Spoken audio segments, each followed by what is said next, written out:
Get ready, Friar Faithful. This is the EcoWater SoCal Padres pregame show on the Padres Radio Network.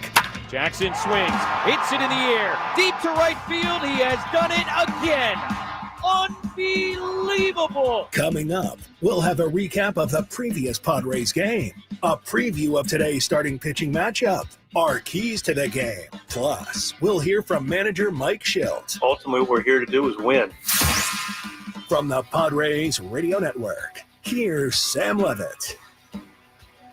San Diego Padres baseball coming up on 97.3 The Fan and the Padres Radio Network. Today, the Padres take on the Kansas City Royals in the final and rubber game of a 3-game series. Our starting pitching matchup today: on the mound for the Royals, right-hander Seth Lugo, and for the Padres, right-hander Randy Vasquez. Hi again, everyone. Sam Levitt with you inside the Western Metal Building here at Petco Park. First pitch coming up at 1:10 as the Padres go for a series win against Kansas City. A lot to do in the next 50 minutes. We'll hear from Bryan Hoeing, the Padres reliever that has rejoined the team. We'll also hear from Padres center fielder Jackson Merrill. Jackson is back in the Padres lineup here today. We hear from Bob Scanlon coming up in just a little bit, our keys to the game, and much, much, much more to come.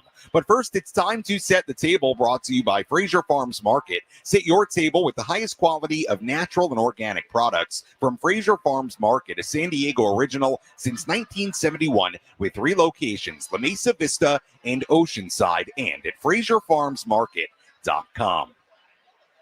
Padres entered today 41-35. They enter 5 games out of first place in the National League West and a half game out of the final wild card spot in the NL. Royals, meanwhile, entered today 38-39, even under 500. Kansas City just a game and a half out of the final wild card spot in the American League. Well, the Padres going for a series win here today, but what happened last night in the middle game of this series? Let's rewind. Did you miss what happened in the last Padres game? Let's take a look back with our Padres Rewind on the Padres Radio Network. Padres had a 1-0 lead in the second, but the Royals tied it in the top of the third. Over. 2-1, line to right field. That's a base hit for Rave, and he has found the gap. Fernando tried to cut it off, but it ends up rolling to the wall. Waters rounding third on his way. He will score an RBI double by John Rave to tie this game 1-1 in the third. Padres answered in the bottom half of the inning. There were 2 on base for Luis Arraez.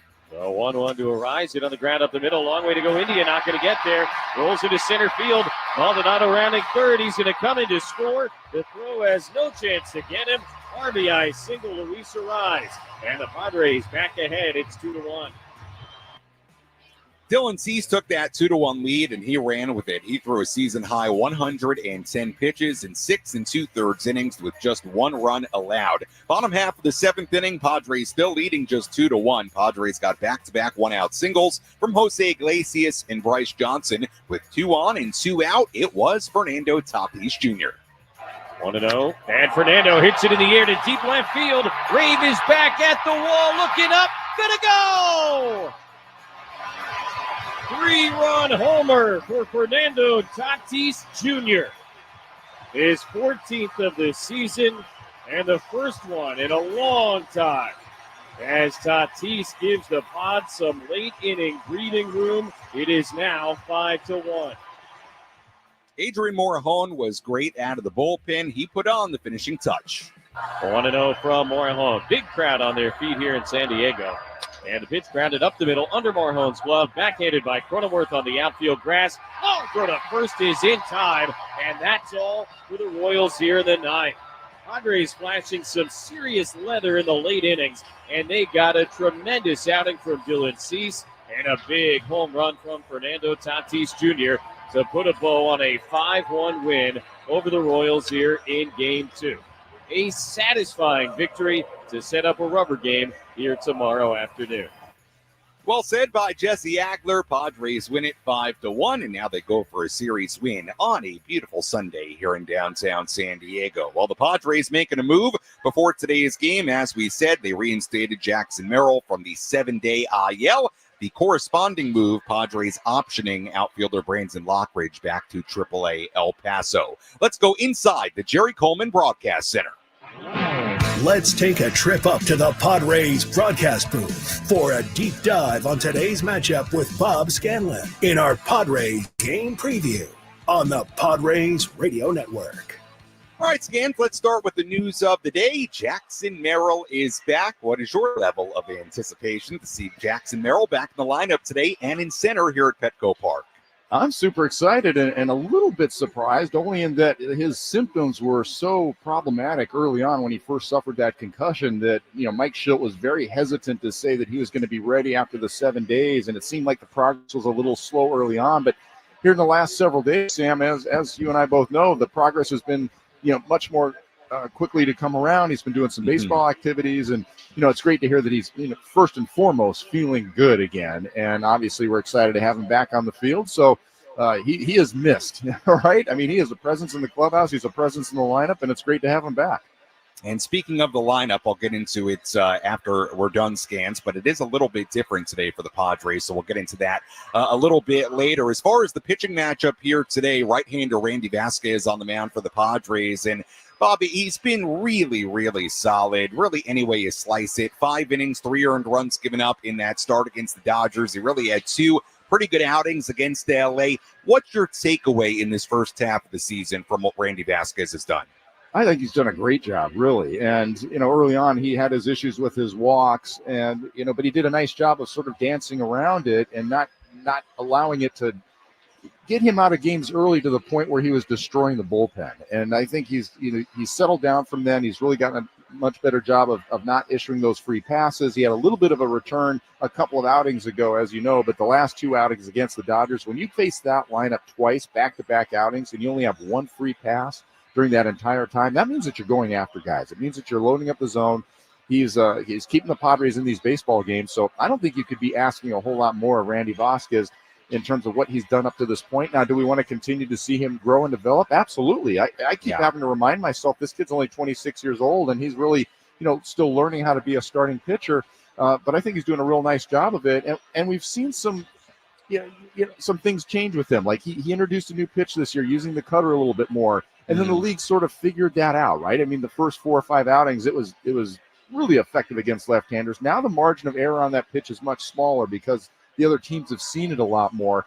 But we're seeing him adjust and adapt. He's starting to use it a little bit more backdoor to lefties instead of always on the hands. And he's sequencing a little bit differently using all of those pitches. So again, it's a work in progress, and I think he continues to grow. And he's done a very nice job, filling in a situation where he wasn't expected to be in the rotation for this long, quite frankly. But he's there, and he's keeping the Padres in baseball games, and that's all you can ask right now.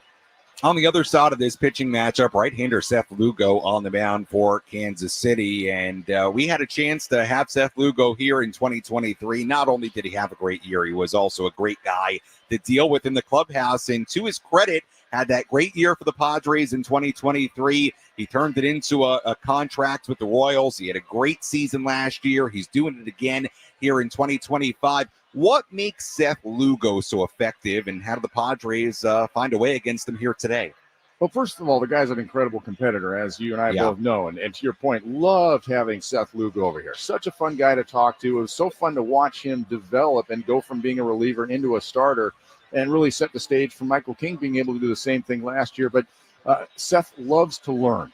And it was such a great match to have him with Ruben Niebla, and that it allowed him to start experimenting with different pitches. And now he's at a point where he's got 11 different offerings that he's throwing up there. So good luck trying to sit on anything that, he's sort of like you, Darvish, and that you have no idea what the velocity is going to be, what the break is going to be, what the arm angle is going to be, what the tilt's going to be. He just keeps you off your toes, and he's really fun to watch in terms of all the different things that he can throw. He's got good command of all of them. He likes to throw strikes.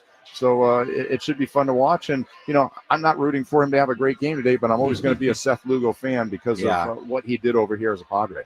Yeah, me too. He's a really good guy. And Michael Wacha as well. We had a chance to have Michael on the pregame show yesterday. Spoke so highly of Seth Lugo, but you're right. Here today, you hope the Padres find a way to hit him a little bit. Will be a tough test for the Padres as they go for a series win. Bob Scanlon, as always, appreciate the time. We'll talk to you and Jesse Agler coming up at the very top of the hour. Thanks so much. Thank you, Sam. All right, that is Bob Scanlon joining us on our EcoWater SoCal Padres pregame show here on the Padres Radio Network. First pitch coming up at 1:10 for the final and rubber match of this three-game set. When we come back, we revisit what Mike Shildt had to say after yesterday's win. We have a lot coming up. We'll hear from Jackson Merrill. He is back in the lineup here today. We also hear from Brian Hoeing, who was activated yesterday, and he is now back in the Padres bullpen. A lot to do before first pitch coming up at 1:10 here in beautiful San Diego on a Sunday. You're listening to the Padres Radio Network.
Our EcoWater SoCal Padres pregame show continues here on the Padres Radio Network. Sam Levitt with you inside the loft here at the Western Metal Building at Petco Park. First pitch is coming up at 1:10 as the Padres go for a series win against the Kansas City Royals. Former Padre and now Royals starter Seth Lugo on the mound today for Kansas City. Right-hander Randy Vasquez on the mound for San Diego. Before we continue the rest of our pregame coverage, let's revisit what Mike Shildt had to say after yesterday's game.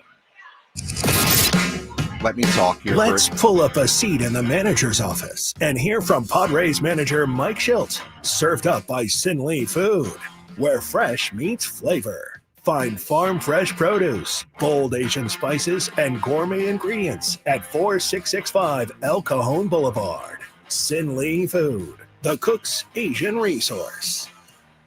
Day game after a night game, so no pregame media availability today for Mike Shildt. We passed along this very, very sad news yesterday. Longtime, outstanding baseball writer Scott Miller passed away. Padres held a moment of silence for Scott earlier, or I should say yesterday. There are flowers at his spot in the press box this morning.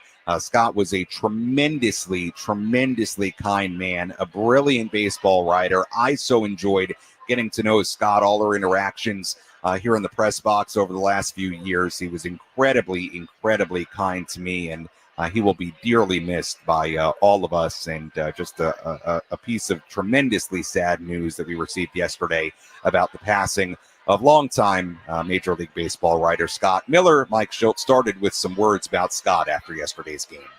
Before we start, I think it's important we talk about Scott Miller, and condolences to his family. Gosh, man, what a brilliant writer, long time in the career, on the job, and just a real gentleman. So our the Padres hearts go out to him and his family. Just a really professional, excellent writer that we lost today. Thanks, Mike. Yeah. To go to the game, you talked before the game about the importance of playing clean, sound, fundamental baseball, but to do that with a Fernando Tatis Jr. 3-run homer, I imagine that's a pretty good recipe. Yeah, we had another ingredient, right? Ingredients have been pretty darn good in the sense of clean baseball. For the most part, really, really good on the bases, creating opportunities. Bat quality's been good. Pitchers are giving everything they've got, and just running a string of games where it doesn't been on the good side of the column. But today, more of the same. Started with Dylan. Thought it was fantastic. The defense was on point. Get to that later, but to your point, 3-run homer, man, that's a big swing. It felt pretty good, and our man's playing really good baseball, Toddy. Seemed like a big swing. He kind of recognized in the moment, almost the body language said finally. Did you see that from him in kind of the way he acted after the home run? Yeah, I think so. I think it was question for him, but it was probably a combination of things is what I felt.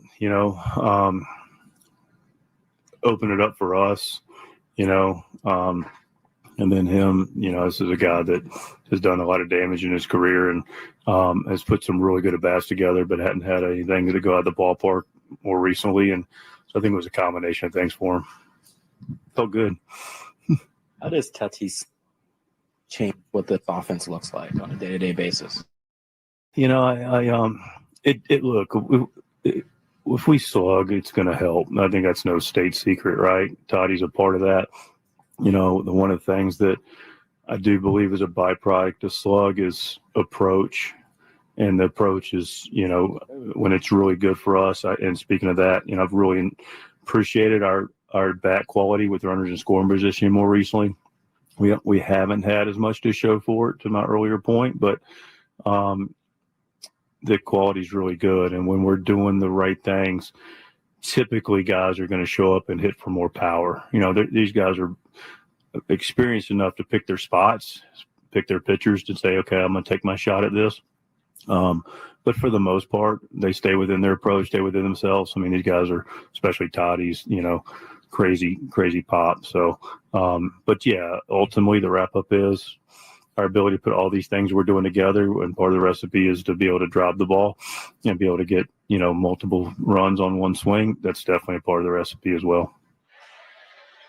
That was Padres manager Mike Shildt after yesterday's 5-1 win against the Kansas City Royals. We'll hear more from Mike on our post-game coverage coming up later on this afternoon. Sam Levitt back with you inside the Western Metal Building here at Petco Park as we walk you up towards first pitch coming up at 1:10. Let's tell you who's hot, who's not. Which player is locked in at the dish? Who needs to kick things up another notch? This is Who's Hot, Who's Not on the Padres Radio Network. We take a look at the hot category. Gavin Sheets, certainly in that category right now for the Padres in the midst of a career-high 12-game hitting streak, batting .333 in that span with a home run, 4 doubles, and 7 RBIs. Xander Bogaerts, his last 4 games, he is 10 for 16 with a couple of doubles and a home run. And also Luis Arraez, a member of the hot category today. 8-game hitting streak for Luis. He's batting .324 in that span. As far as the not category, well, we take a look at Martin Maldonado, who to his credit had a base hit and a run scored last night, but still Martin even with that base hit yesterday, Martin in his last 11 at-bats only has 2 hits. Tyler Wade had not been swinging the bat really all that well, but on Friday did have 2 hits. Did a nice job on Friday, so I don't want to put even Martin and Tyler in the not category. We'll kind of put him in the cool category. Not cold, but cool. And that's a look at who's hot, who's not. Feel bad putting those guys in the not category. Martin had a hit yesterday. Tyler had 2 hits on Friday. They're going to find me in the clubhouse. They're going to say, Sam, come on. You're putting me in the, you're even getting me close to the not category, but needed something for the not portion of who's hot, who's not. When we come back, we hear from Bryan Hoeing. We hear from Jackson Merrill. We also take you through some of the headlines across the major leagues. Much, much more to do as we get you ready for first pitch at 1:10 on the Padres Radio Network. Again.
who hope you're never in an accident. But if you are, make Bada Fulkerson the first call you make. Hit him up 24/7 at BadaFulkerson.com.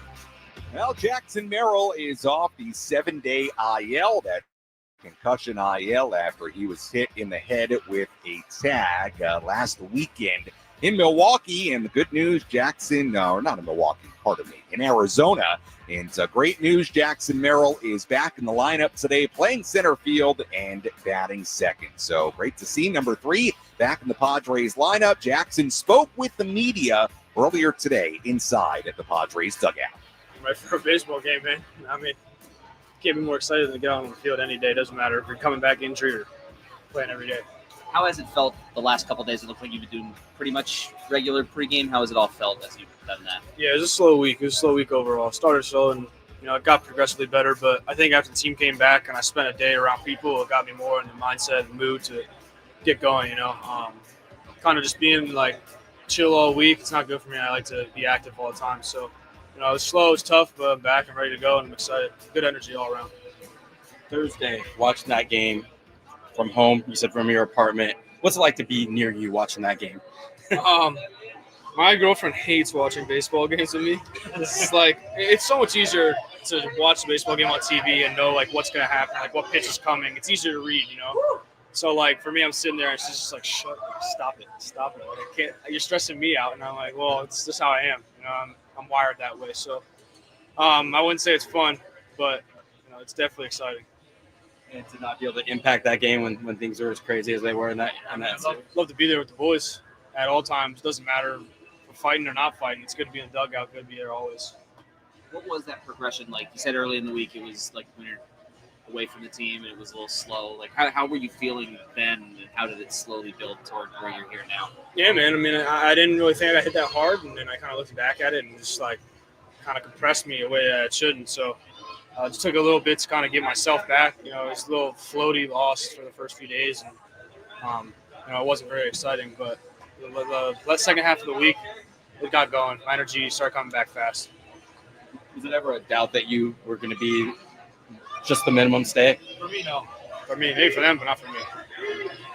What do you make of the way this group, you guys are in this stretch of the schedule that everyone's talking about, 26 and 27, playing so many division teams? What do you make of the way you guys have kind of handled it? I know you weren't there for a few of them, but it's been a lot of good games, a lot of one-run games, and even games we lose, it's we feel like we're right there and in it. There's games you get hit against, and it's hard to get going, but there's been a lot of games that have been really close. So we're playing good baseball. Let's just keep carrying it over. Finish the first half strong.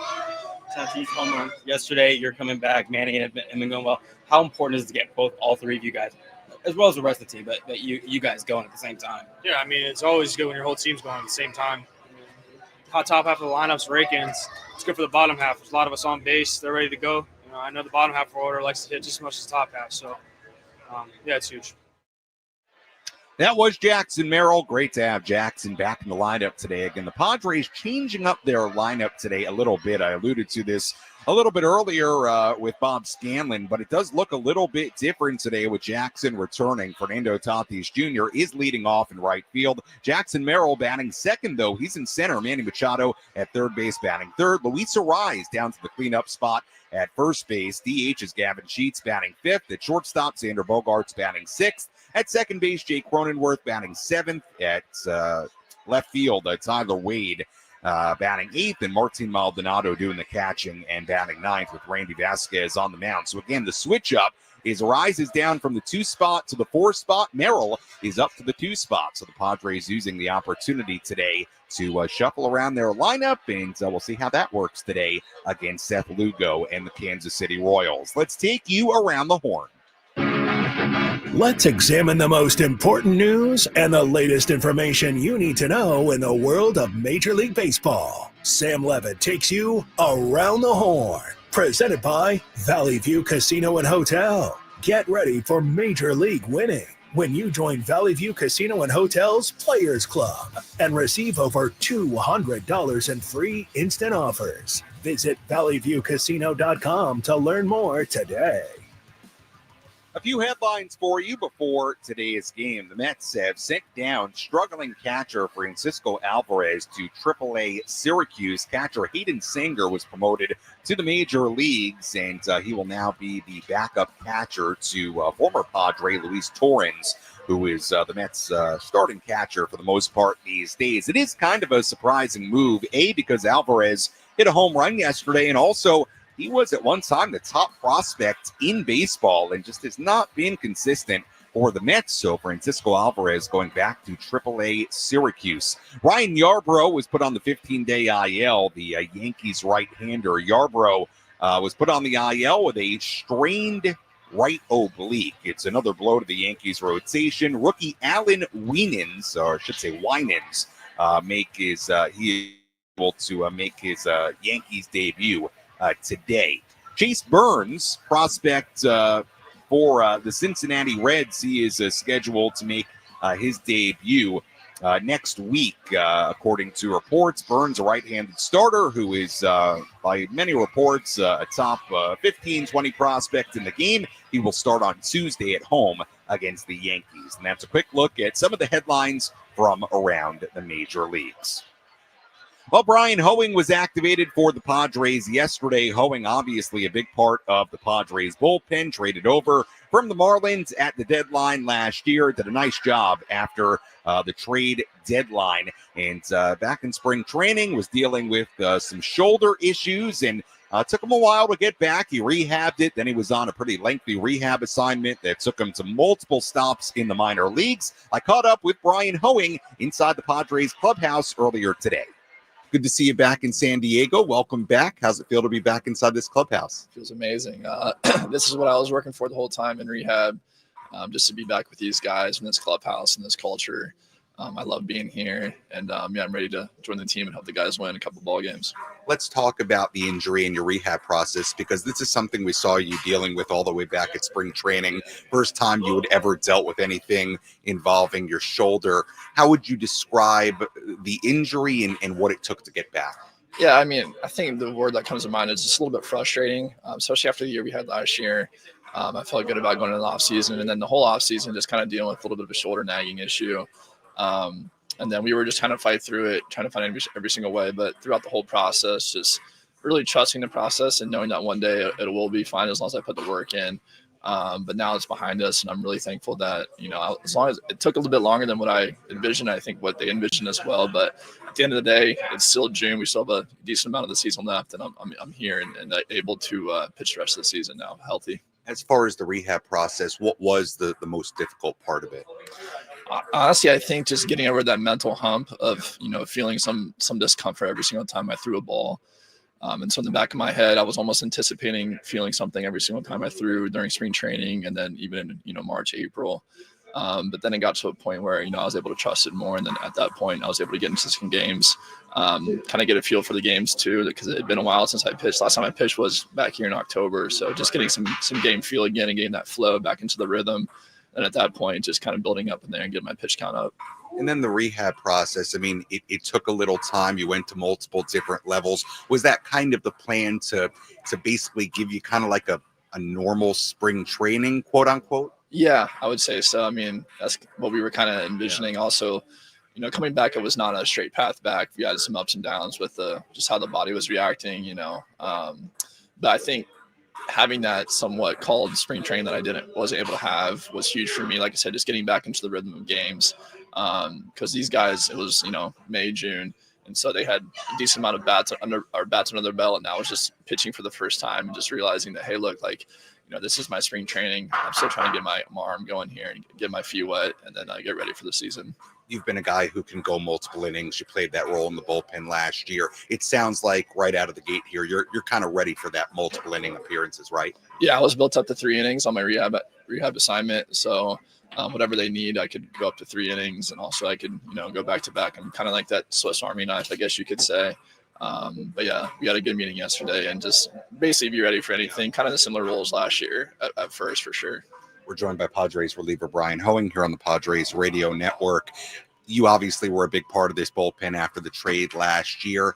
What was it like just watching the team from afar? Is it kind of a weird experience to see the team from afar? It was tough. I'm not going to lie. Like I said, I was watching every single game, but it was tough because I was going through an injury, and also I wanted to be here and seeing these guys go out there and win. I was happy for them, obviously. I always want them to win. But then personally, I just wanted to be a part of it because last year was such a special run. And I was telling Jason Adam yesterday in the bullpen, I was like, that was the most fun I've had playing baseball my whole career. So getting a taste of that last year, it made me more hungry to get back here this year. And I'm just really happy to be back right now. And that bullpen, it seems like a pretty special group. Obviously a lot of high-octane arms, Adam, Morahone, Suarez, Estrada. Yeah. You're excited to be part of that group again. Well, I'm trying to keep up with their velocity, but I can't do that. But no, it's a good group down there. We have a really good time. And a lot of familiar faces. It's the same guys year in and year out, it seems like. So we're able to build that camaraderie down there and just really have good vibes down there and root each other on whenever we go in the game. You told Sam, kind of getting over the hump of like understanding like there's going to be something? Like when did that happen for you? When did you start to feel like you threw yourself? Yeah, man, I would say probably 3 weeks ago. I'd say. So I was dealing with it for longer than I'd like. Like I said, it's the first time I ever dealt with a shoulder issue before. Definitely wasn't fun. I now know, hopefully we can take steps to prevent that from now on. But yeah, just battling through that during spring training. And then, obviously there in May, was still dealing with it a little bit, had some ups and downs, some setbacks. But I think over the last 3-4 weeks, I'd say it has been really, really smooth. And so the training staff has been great this whole time, just communicating with me, even though I haven't been here physically, just, over text, over calls, being on the same page. And they've helped me out a bunch to get back here. You mentioned a mental block. Was that the reason for extending the rehab assignment, or were you still feeling it physically too? I was still feeling it physically, just kind of coming back. Just it wasn't bouncing back as well as I'd like it to. And then, like I said, just honestly using that as my spring training, just getting more outings, just making sure that I was 100% ready before I came back here and not, skipping any steps before I came back here. Was it hard not to skip steps? I mean, it's June. yeah, I know. Well, like I said, I was watching every single game. I was like, man, I want to be there. But I was trying to think the whole time, think big picture. We're going to be playing in October, and so this is a long season. And then you got to be smart here early, because you don't want to push anything too early. Then you come back later in the year and it kind of have a setback. So yeah, be smart here now. How will the Padres unlock a win today? These are the keys to the game. Presented by El Centro Motors Ford. Meet your new Ford General Manager, Greg Ryan, now at El Centro Motors Ford, your new Ford truck, Bronco, and SUV HQ. Call Greg directly at 619-944-0774. Key number 1, more Nando. The Padres tend to go this season as Fernando Tatis Jr. goes. After a win on May 14th, Fernando is slugging .560, and the Padres were a season best 12 games over 500. At that point, the Padres were averaging nearly 5 runs per game. Since then, he's hit, and this is including yesterday, just .216 with a .336 slugging percentage. Padres averaging just 3.7 runs per game in that span, so quite a bit less. The point being, when Fernando plays well, Padres tend to play well. Padres need more out of Nando, like they got yesterday's win. Key number 2, don't let the Royals find their rhythm with RISP. Royals are just 3 for 23 with runners in scoring position in the first 2 games of this series. Padres got to keep that trend going that direction. And key number 3, more on the Royals offense. Don't let Bobby Witt Jr. strike again. Witt has been swinging the bat well lately. A home run in Friday's game. Hopefully the Padres can limit him once again here today. And that's a look at our keys to the game. When we come back, a full look at the out-of-town scoreboard. We preview today's starting pitching matchup between Randy Vasquez and Seth Lugo. Much more to do on our EcoWater SoCal Padres pregame show right here on the Padres Radio Network. You're listening to the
Our EcoWater SoCal Padres pregame show continues here on the Padres Radio Network. Sam Levitt with you inside the Western Metal Building. EcoWater SoCal, improving your family's water one tap at a time. Let's take a full look at the out-of-town scoreboard.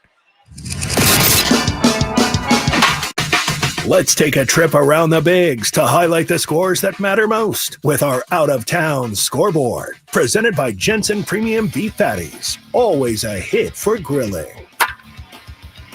We have a couple of finals already today. Yankees beat the Orioles 4-2 in New York. The Tigers beat the Rays 9-3 in Tampa Bay. Games going on right now. The Pirates ahead of the Rangers 7-3 in Pittsburgh.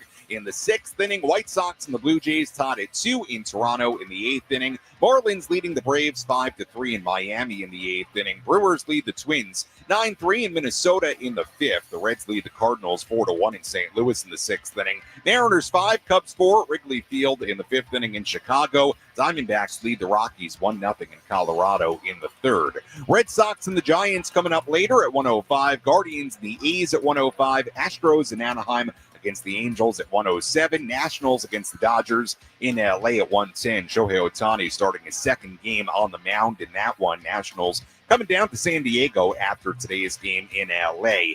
And the Mets and the Phillies, Sunday Night Baseball at 4 p.m. in Philadelphia. Those two teams are tied for first place in the National League East, so whoever wins that game will jump ahead in the NL East. And that is a full look at the out-of-town scoreboard on this Sunday. Military Sunday on the Padres Radio Network is presented by your San Diego County Toyota dealers. Every new Toyota comes with Toyota Care no-cost maintenance standard, so you get peace of mind standard. Let's tell you what to watch for in today's game. First pitch coming up at 1:10. What's the one thing Sam Levitt will be keeping his eye on in today's game? This is What to Watch For. Presented by Genesis Home Improvements, San Diego's trusted painting, roofing, and window company. Save 15% today on a new beginning for your home. Visit GenesisHomeImprovementsSD.com. What to watch for in today's game. Can Xander Bogaerts keep it going? Xander has been really, really good as of late. 10 hits in his last 13 at-bats. And to give that a little context, Xander had 10 hits in his previous 60 at-bats. So he has been really, really productive as of late. We'll see if Xander can keep it going here today. Again, the Padres lineup looking a little bit different than it has with Jackson Merrill returning to the lineup. That's one reason, but the other reason is that the Padres have mixed it up here. Fernando Tatis Jr. leading off today in right field. Jackson Merrill is batting second in center. That's a big change. Merrill has not typically batted behind Tatis in the number 2 spot this season. Manny Machado batting third. Luis Arraez now in the cleanup spot today, playing first base and batting cleanup. Gavin Sheets, the DH, then Bogaerts at short, Cronenworth at second, Wade in left, Maldonado doing the catching. Our pitching matchup, Randy Vasquez on the mound for the Padres, former Padre Seth Lugo on the mound for Kansas City. Let's dive in. Let's take a look at who's on the bump today with our starting pitching preview on the Padres Radio Network. Right-hander Randy Vasquez on the mound for the Padres today. 26 years old. He comes into his start 3-4, a 3.70 ERA in 15 starts, 73 innings, 43 strikeouts, and 35 walks. His last start against the Dodgers, 5 innings, 3 earned runs given up.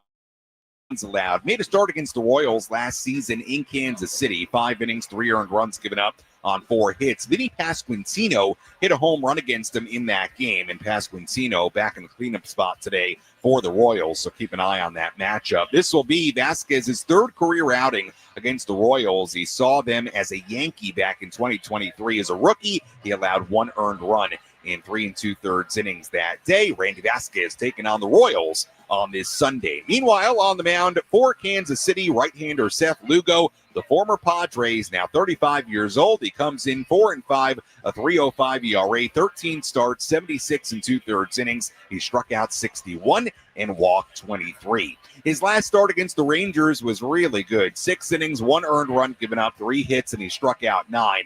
He has been great so far in the month of June, a 1.62 ERA in 16 2/3 innings this month. This will be Lugo's first start against the Padres since spending 2023 in San Diego. had a 3.57 ERA in 26 starts with the Padres in 2023. He turned that season, to his credit, into a 3-year, $45 million deal with the Royals. He was great in Kansas City last season, 3 ERA even in 33 starts. He also pitched in 206-plus innings last season for the Kansas City Royals. So a really good pitching matchup today. Randy Vasquez for San Diego and former Padre Seth Lugo on the mound for Kansas City.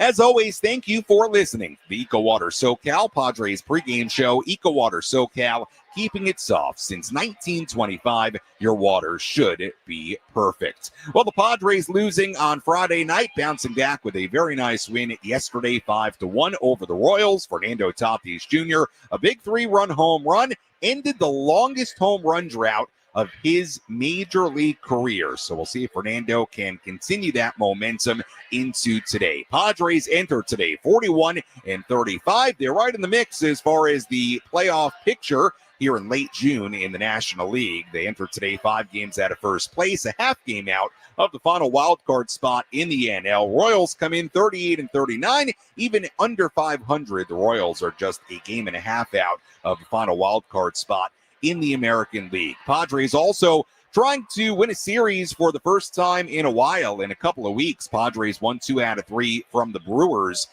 earlier in June. They have not won a series since then. They're also trying to win back-to-back games for the first time since winning their first 3 games in June. So the Padres trying to build a little momentum, and today they get to do it with Jackson Merrill back in center field. When we come back, Jesse Agler, Bob Scanlon have the full starting lineups, first pitch, and all the play-by-play. I'll talk to you on our post-game coverage. You're listening to your home for San Diego Padres baseball, 97.3 The Fan, and the Padres Radio Network. Enjoy the game, Padres fans.